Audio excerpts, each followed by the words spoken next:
आप सभी को जय सिया राम। आइए हम 28 अगस्त को आने वाली जो ऋषि पंचमी है उस पर थोड़ी सी पुराण में जो चर्चा की गई है हम उसके विषय में ये वीडियो बना रहे हैं। आशा है इससे आप सभी को ऋषि पंचमी के विषय में जो उसका व्रत है, उसकी विधि है और ऋषि पंचमी की जो महिमा है उससे अवगत कराने में हमें सहायता मिलेगी। और यह कथा और यह उपाख्यान जो है ये हमारे लिए सहायक होगा, ऐसी आशा करते हैं। ये जो हम प्रसंग ले रहे हैं ये पद्म पुराण के उत्तरखंड से लिया गया है। इसमें महादेव जी कहते हैं, हे पार्वती, एक समय की बात है, मैंने जगत के स्वामी भगवान श्री विष्णु से ये पूछा था कि हे भगवान, सब व्रतों में उत्तम व्रत कौन सा है जो पुत्र पौत्र की वृद्धि करने वाला और सुख सौभाग्य को देने वाला हो। उस समय उन्होंने जो कुछ उत्तर दिया था वह सब मैं तुमसे कह रहा हूँ। श्री विष्णु भगवान बोले, हे महाबाहु शिव, पूर्व काल में देव शर्मा नाम के एक ब्राह्मण रहते थे जो वेदों के पारगामी विद्वान थे और सदा स्वाध्याय में ही लगे रहते थे। प्रतिदिन अग्निहोत्र करते थे तथा सदा अध्ययन अध्यापन यजन याजन एवं दान प्रतिग्रह रूप 6 कर्मों में प्रवृत्त रहते थे। सभी वर्णों के लोगों में उनका बड़ा ही मान सम्मान था। वे पुत्र पशु और बंधु बांधव इन सभी से संपन्न थे। ब्राह्मणों में श्रेष्ठ देव शर्मा की गृहिणी का नाम भगना था। वे भादों के शुक्ल पक्ष में पंचमी तिथि आने पर तपस्या के द्वारा इंद्रियों को वश में रखते हुए पिता का एकोद्दिष्ट श्राद्ध किया करते थे।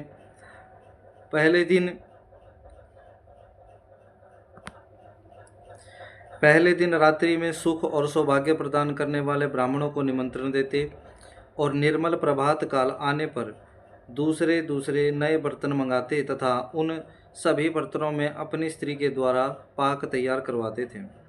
वह पाक 18 रसों से युक्त एवं पितरों को संतोष प्रदान करने वाला होता था। पाक तैयार होने पर वे पृथक पृथक ब्राह्मणों को बुलावा भेजकर बुलवाते थे। एक बार उक्त समय पर निमंत्रण पाकर समस्त वेद पाठी ब्राह्मण दोपहरी में देव शर्मा जी के घर पर उपस्थित हुए।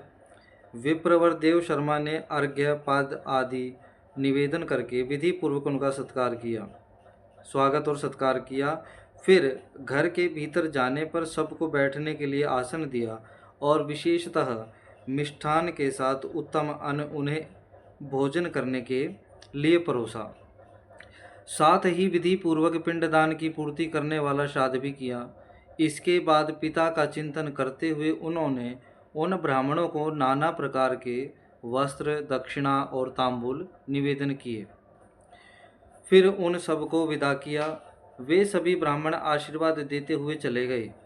तत्पश्चात अपने सगोती बंधु बांधव तथा और भी जो लोग भूखे थे उन सबको ब्राह्मण ने विधि पूर्वक भोजन दिया। इस प्रकार श्राद्ध का कार्य समाप्त होने पर ब्राह्मण जब कुटी के दरवाजे पर बैठे उस समय उनके घर की कुतिया और बैल दोनों परस्पर कुछ बात करने लगे। देवी बुद्धिमान ब्राह्मण ने उन दोनों को बातें करते हुए सुना और उनकी बातों को समझा।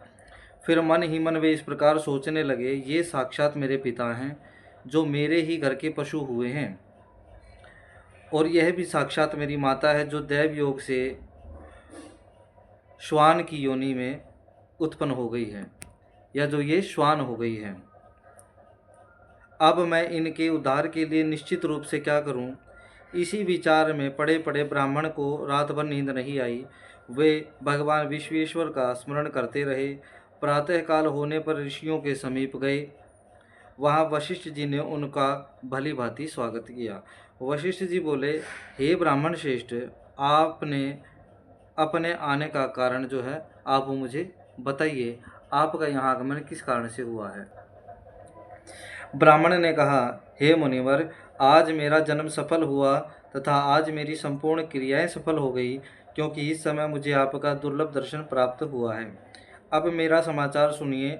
आज मैंने शास्त्रोक्त विधि से श्राद्ध किया, ब्राह्मणों को भोजन कराया तथा समस्त कुटुंब के लोगों को भी भोजन दिया है। सबके भोजन के पश्चात एक श्वान आई और मेरे घर में जहाँ एक बैल रहता है वहाँ जाकर उसे पति रूप से संबोधित करते हुए इस प्रकार कहने लगी, हे स्वामिन, आज जो घटना घटी है उसे सुन लीजिए। इस घर में जो दूध का बर्तन रखा हुआ था उसे सांप ने अपना जहर उगलकर दूषित कर दिया। यह मैंने अपनी आंखों से देखा था। देख कर मेरे मन में बड़ी चिंता हुई। सोचने लगी, इस दूध से जब भोजन तैयार होगा उस समय सब ब्राह्मण इसको खाते ही मर जाएंगे। यों विचार कर मैं स्वयं उस दूध को पीने लगी। इतने में ही बहू की दृष्टि मुझ पर पड़ गई। उसने मुझे खूब मारा, मेरा अंग भंग हो गया है। इसी से मैं लड़खड़ाती हुई चल रही हूँ। क्या करूँ, बहुत दुखी हूँ। श्वान के दुख का अनुभव करके बैल ने भी उससे कहा, अब मैं अपने दुख का कारण बताता हूँ, सुनो। मैं पूर्व जन्म में एक ब्राह्मण का साक्षात पिता था। आज इसने ब्राह्मणों को भोजन कराया और प्रचुर अन्न का दान किया है, किंतु मेरे आगे इसने घास और जल तक नहीं रखा। इसी दुख से मुझे आज बड़ा कष्ट हो रहा है। उन दोनों का यह कथानक सुनकर मुझे रात भर नींद नहीं आई। ब्राह्मण ने कहा, हे मुनिश्रेष्ठ, मुझे तभी से बड़ी चिंता हो रही है। मैं वेद का स्वाध्याय करने वाला हूँ, वैदिक कर्मों के अनुष्ठान में कुशल हूँ, फिर भी मेरे माता पिता महान दुख सहन कर रहे हैं। इसके लिए मैं क्या करूं, यही सोचता विचारता आपके पास आया हूं। आप ही मेरा कष्ट दूर कीजिए। ऋषि बोले, हे ब्राह्मण। ऋषि ने कहा, हे ब्राह्मण, उन दोनों ने पूर्व जन्म में जो कर्म किया है उसे सुनो। ये तुम्हारे पिता परम सुंदर कुंडिन नगर में श्रेष्ठ ब्राह्मण रहे हैं।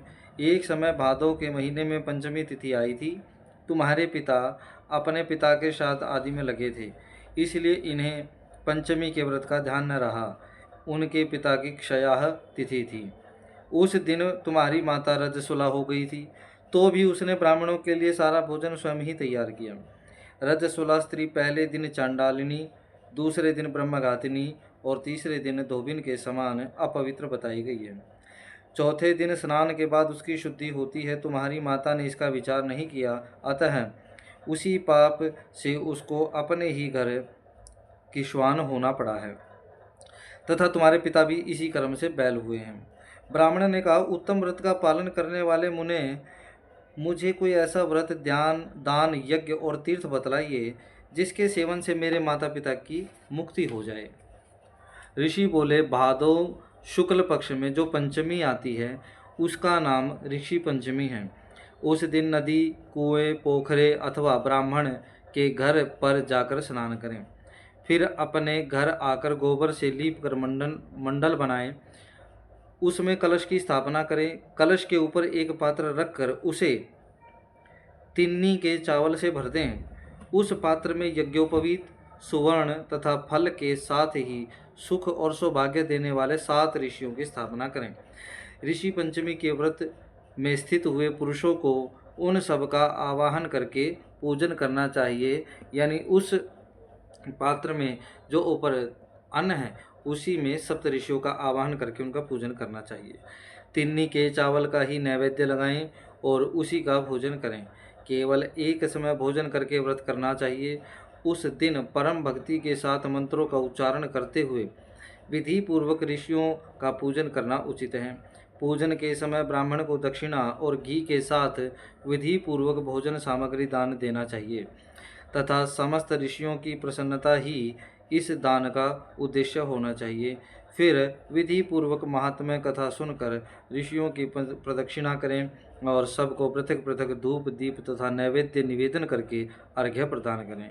अर्घ्य का मंत्र इस प्रकार है जो यहाँ कहा गया है। ऋषयः सन्तु मे नित्यं व्रत संपूर्तिकारिणः, पूजां गृह्णन्तु महत्तां ऋषिभ्यो अस्तु नमो नमः। पुलस्तयः पुलहश्चैव क्रतुः प्रचेतस्तस्तथा वशिष्ठ मारीचात्रेया अर्घ्यं गृह्णन्तु वो नमः। ऋषिगण सदा मेरे व्रतों को पूर्ण करने वाले हों, वे मेरी दी हुई पूजा स्वीकार करें। सब ऋषियों को मेरा नमस्कार है। पुलस्त्य, पुलह, क्रतु, प्राचेतस, वशिष्ठ, मारीच और आत्रेय ये मेरा अर्घ्य ग्रहण करें। आप सब ऋषियों को मेरा प्रणाम है। इस प्रकार मनोरम धूप दीप आदि के द्वारा ऋषियों की पूजा करनी चाहिए। इस व्रत के प्रभाव से पितरों की मुक्ति होती है। वत्स, पूर्व कर्म के परिणाम से अथवा रज के संसर्ग दोष से जो कष्ट होता है, उससे इस व्रत का अनुष्ठान करने पर निस्संदेह छुटकारा मिल जाता है। महादेव जी कहते हैं, यह सुनकर देव शर्मा ने पिता माता की मुक्ति के लिए ऋषि पंचमी का व्रत का अनुष्ठान किया। उस व्रत के प्रभाव से वे दोनों पति पत्नी पुत्र को आशीर्वाद देते हुए मुक्ति मार्ग से चले गए। ऋषि पंचमी का यह पवित्र व्रत ब्राह्मण के लिए बताया गया, किंतु जो नर श्रेष्ठ इसका अनुष्ठान करते हैं वे सभी पुण्य के भागी होते हैं।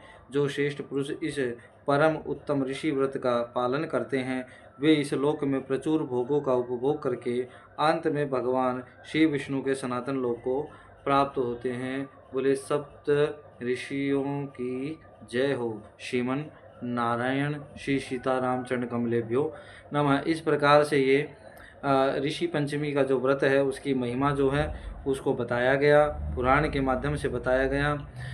यद्यपि तो ये ब्राह्मणों के लिए व्रत बताया गया है, लेकिन फिर भी श्रद्धापूर्वक यदि कोई भी व्यक्ति इस व्रत का अनुष्ठान करता है तो वो उन सप्तऋषियों के प्रति अपनी कृतज्ञता ज्ञापित करता है, ऐसा मानना चाहिए। क्योंकि हमारे जो कुल गोत्र हैं वो सभी ऋषियों से चले हुए हैं, हम ऋषियों की संतान हैं, इसीलिए हमें ऋषियों का कृतज्ञ होना चाहिए और ये ब्रह्म के प्रति हमारी कृतज्ञता होती है। इसीलिए सभी यथापूर्वक जो हैं व्रत करें। यदि व्रत ना कर पाए तो संभव हो तो ब्राह्मण के द्वारा जो है सप्त ऋषियों का पूजन अवश्य ही कर लें। ऐसी सभी से प्रार्थना है। जय सिया राम।